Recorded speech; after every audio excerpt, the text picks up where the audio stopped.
வணக்கம். Madurai MP Su Venkatesan, Virudhunagar MP Manik Thakur உட்பட 8 எம்பிக்கள் இடைநீக்கம் செய்யப்பட்டிருக்கிறார்கள். ராகுல் காந்தி தலைமையில் போராட்டம் நடத்துவதற்கும் தற்பொழுது திட்டமிடப்பட்டிருக்கிறது. மதுரை எம்பி சு வெங்கடேசன் உட்பட 8 எம்பிக்கள் இடைநீக்கம் செய்யப்பட்டுள்ளார்கள். மக்களவையில் அமளியில் ஈடுபட்ட எதிர்கட்சிகளை சேர்ந்த 8 எம்பிக்கள் தற்பொழுது இடைநீக்கம் செய்யப்பட்டுள்ளது பரபரப்பை ஏற்படுத்தி இருக்கிறது. இவர்களில் தமிழகத்தை சேர்ந்த மதுரை எம்பி சு வெங்கடேசன் மற்றும் விருதுநகர் எம்பி மாணிக் தாக்கூர் உள்ளிட்டோரும் அடங்குவார்கள்.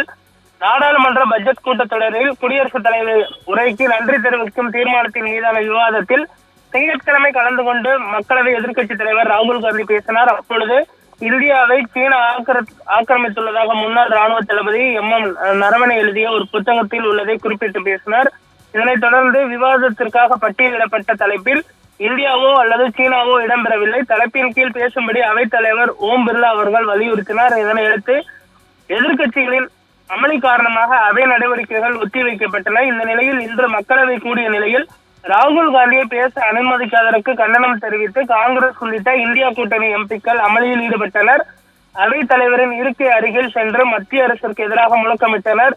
காகிதங்களை கிழித்து வீசியதால் பரபரப்பு ஏற்பட்டது. இதனையடுத்து மக்களவையில் அத்துமீறி நடந்து கொண்ட காரணத்திற்காக 374வது பிரிவின் கீழ் இந்த அமர்வில் இருந்து 8 எம்பிக்களை நீக்கம் செய்ய நாடாளுமன்ற விவகாரங்களுக்கான அமைச்சர் கிரண் ரிஜிஜு தீர்மானம் கொண்டு வந்தார்.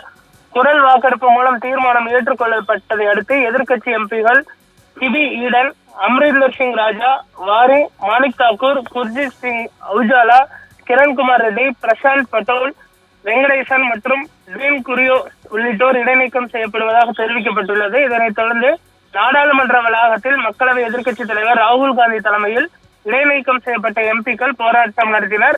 நாளையும் காந்தி சிலை முன்பு போராட்டம் நடத்துவதற்கு எதிர்க்கட்சி எம்பிக்கள் திட்டமிட்டிருக்கிறார்கள்.